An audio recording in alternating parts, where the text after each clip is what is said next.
Le Jura bernois a une face cachée. Un monde souterrain, mystérieux, inconnu par la plupart d'entre nous. Seuls quelques mordus de spéléologie visitent régulièrement les quelques 800 grottes qui serpentent dans les entrailles de calcaire de notre région. Laurent Wies, qui avait déjà parcouru le Jura bernois sans rien, mais en surface, s'est enfoncé cette fois sous terre, dans le creux d'Antier, une grotte de 170 mètres de fond dont la bouche se trouve non loin de Belley. Il a bien entendu emmené sa caméra avec lui pour vous faire partager cette aventure. Une armada de mousquetons, 130 mètres de cordes et des lampes frontales. Beaucoup de matériel est nécessaire pour s'attaquer à ce genre de défi, comme nous le confirme Christian Chopard, spéléologue chevronné depuis 30 ans, accompagné pour l'occasion par sa fille Valérie. Lottie Teucher, collaboratrice au Bieler Tagblatt, est aussi du voyage, tout comme Julien Frézard, âgé de 13 ans.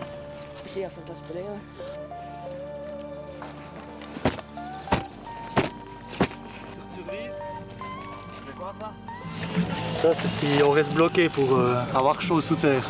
C'est vraiment vrai. Ouais, ça tient très chaud. L'équipe éclectique se met en route pour découvrir la grotte la plus profonde du Jura bernois, celle du creux d'Antier, une cavité de 160 mètres de profond. C'est un départ vraiment très vertical, avec une jolie ambiance, avec le chant des oiseaux, le soleil, et puis quelques fous parmi nous. Hein? Damien va installer la corde.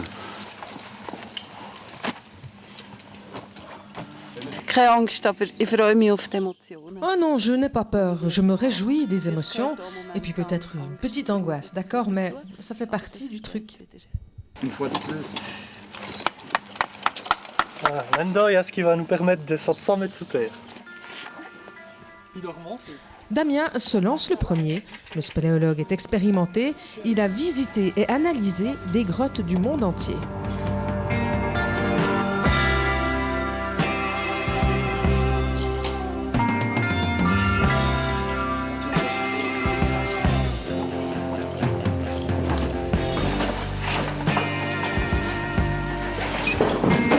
Vous avez vu avec quelle grâce quand même, hein?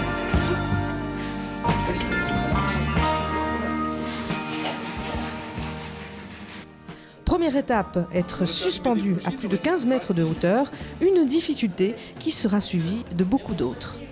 Il faut éviter pas mal de choses, des frottements de cordes et autres, etc. C'est toute une technique d'équiper un gouffre. Et puis ça se joue sur la sécurité, évidemment. Donc. Un peu plus loin, l'aventure se corse pour Lottie. Ici, le gouffre a 30 mètres de haut. Damien est là pour l'aider. Chacun passera ici, l'un après l'autre.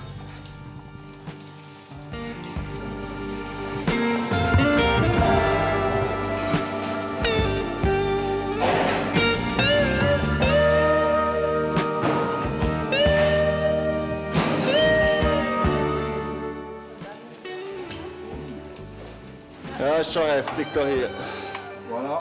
Je ne me sens pas très à l'aise, par contre, dans ce gouffre de 25 mètres, avec très peu de prise, un avis que partage Lottie.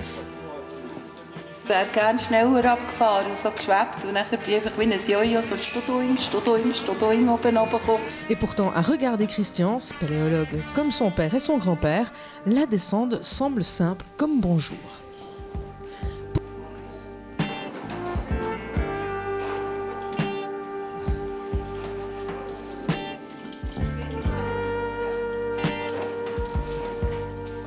Comme ça, on a des monstres rigolos. Pour Lottie, les choses ne s'arrangent pas. L'aventurière peine à garder le sourire. Lottie, là, elle rigole pas. Juju, tu la lâches pas. Hein. Notre journaliste. Nickel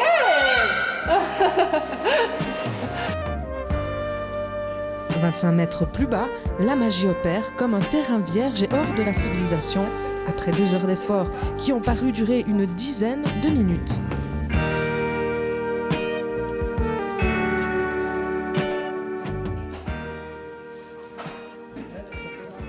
C'est l'heure du pique-nique, même un potage est au menu. Bon vivant, les spéléologues. Je crois qu'il n'y a pas un profil type à définir du spéléo. Des jeunes écoliers, des vieux grigous. Ouais, des vieux grigous. Pourvu qu'ils aient le respect du monde souterrain. C'est ça qui est très important. Le respect de ce milieu qui est très fragile. La spéléologie peut sembler être un curieux hobby, visiblement pas pour le jeune Julien embarqué dans l'aventure. Ouais, ça, il y a des copains qui trouvent que je suis un peu bizarre, mais ouais. Moi je leur dis, ma foi, ouais, ils ont raison, c'est clair. Mais chacun son sport et puis son style, on va dire. Fin de la pause d'une demi-heure. C'est reparti. Étape suivante et une ambiance qui ressemble à un décor quasi mystique.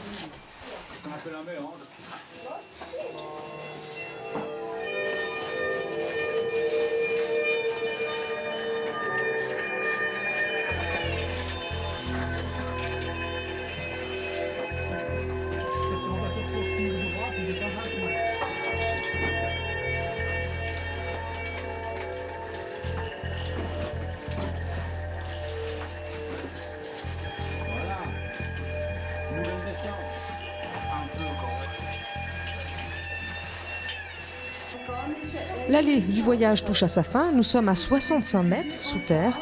Le pari est tenu. Il y a tout qui change, le temps se dilate, on a une autre échelle du temps, une autre échelle des distances. Tu as pu le constater toi-même en définitive. Et puis cet éloignement crée quelque chose en soi qui est extraordinaire.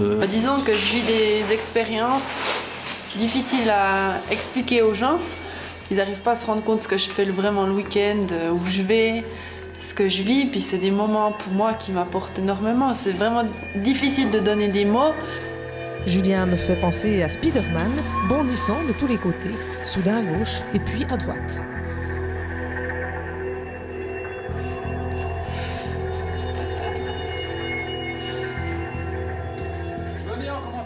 L'heure de la remontée a sonné. Pour accéder à la surface, il suffit d'utiliser des poignées bloquantes et de se tirer doucement à la corde. Avec un minimum de technique, l'effort n'est pas surhumain.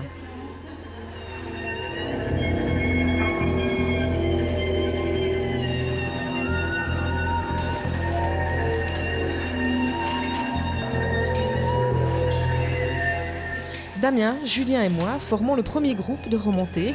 Après 6 heures dans ce gouffre magnifique de galeries et de puits d'entrée, on aperçoit la lumière du jour et une pluie fine qui tombe sur le cru d'Entier.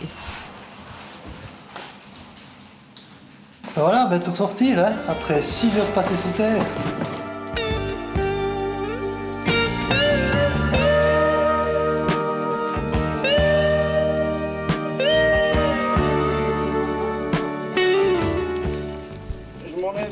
Damien me filme alors que j'essaie de reprendre mes esprits.